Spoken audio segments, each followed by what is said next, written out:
Now let us study TTL NAND gate. TTL means transistor logic. TTL NAND gate. We know that the equation of NAND gate is Y is equal to AB complement or Y is equal to AB bar. Okay. So when inputs are 0, 0, then output is Y is equal to 0 into 0, 0 and 0 bar means 1. When inputs are 0, 1, then again y is equal to 1 because 0 into 1, 0, 0 bar is equal to 1. When inputs are 1, 0, then 1 into 0, 0, 0 bar means 1. When inputs are 1, 1, then y is equal to 1 into 1, 1, 1 bar that is equal to 0. Okay, so this is the truth table of TTL NAND gate. This is the equation of NAND gate. Y is equal to AB bar, and this is the truth table of NAND gate. Now, how this circuit works? So, see first the circuit arrangement. So, in this TTL NAND gate circuit, transistor T1 is a multiple emitter NPN transistor. Means it has two emitters.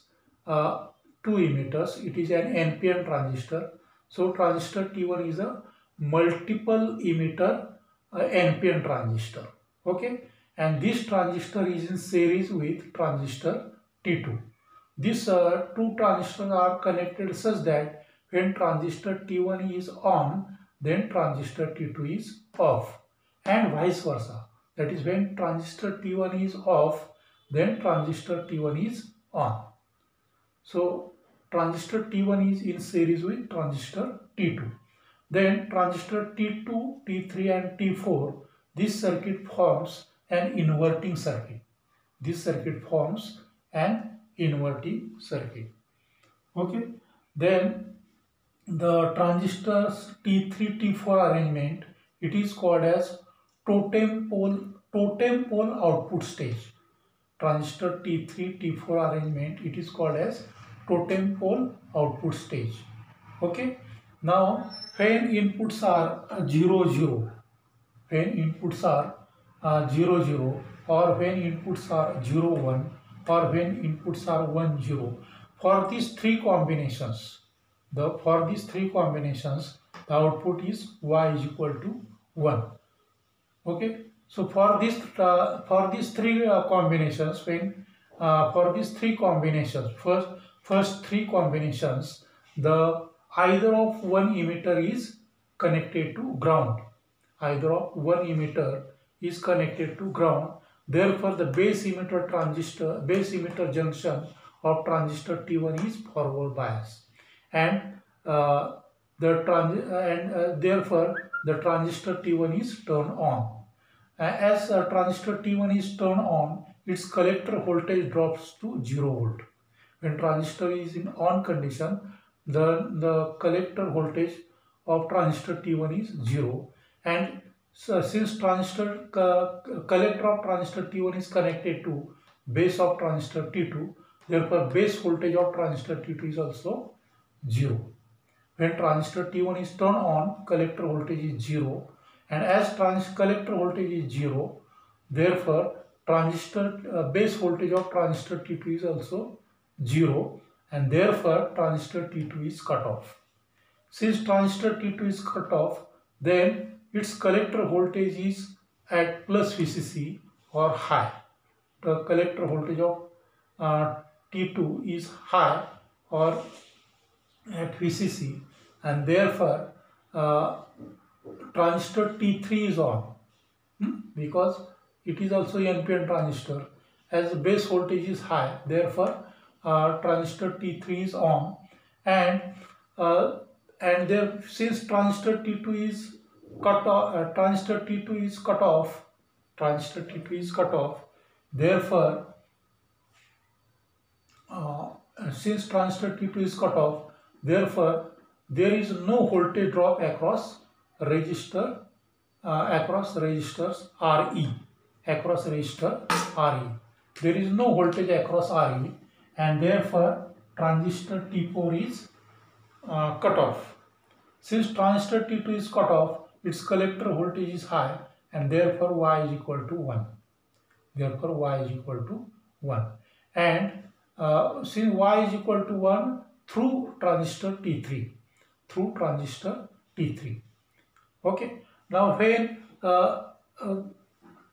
for the fourth condition, when A is equal to 1 and B is equal to 1, then the transistor T1 is reverse bias because it is an NPN transistor and it remains off. Transistor T1 is off, it is cut off, and therefore its collector voltage is at plus VCC.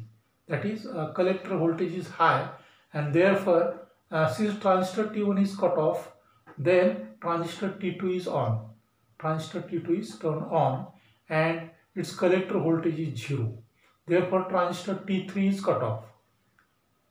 Because collector voltage of T2 is nothing but base voltage of T3. Okay. So when A is equal to 1, B is equal to 1, transistor T1 is cut off. Transistor T1 is cut off. Then transistor T1 is cut off, therefore transistor T2 is on. Since transistor T2 is on, its collector voltage is 0. Transistor T3 is cut off, and since transistor T3 is cut off, then transistor T4 is on. Transistor T4 is on because since transistor T2 is on, therefore there is a voltage across RE because transistor T2 is turned on, and therefore current flows through resistor RE and voltage is developed across RE. Therefore transistor T4 is on. Since transistor T4 is on, therefore its collector voltage is 0. Therefore Y is equal to 0. This is the working of the circuit. Now, what are the advantages of totem pole output? So, the totem pole output stage produces low impedance. The totem pole output stage produces low output impedance for both conditions when A is equal to, when inputs are 0, 0 or when inputs are 1, 1. For both these conditions, the totem pole outputs output impedance of totem pole is very low, and the stray capacitance produced by this totem pole output stage, stray capacitance, and this low impedance produces a very low time constant because T is equal to R into C. T is equal to R into C. R means impedance, so impedance is low, and due to this, it produces low time constant, and therefore the output changes rapidly. That is, output changes rapidly, and therefore the propagation delay time is reduced. Propagation delay time, it is reduced because the output changes fastly. From 0 to 1 or 1 to 0 due to low time constant. It produces low time constant, totem pole output stage. So these are the advantages of totem pole output stage. Okay. Now what are the purpose of diode D1 and D2? The D1 and D2 are called as clamping diodes, and these diodes avoid ringing due to fast switching action of these transistors. D1, D2, it avoids ringing due to fast switching actions of transistor for all these transistors.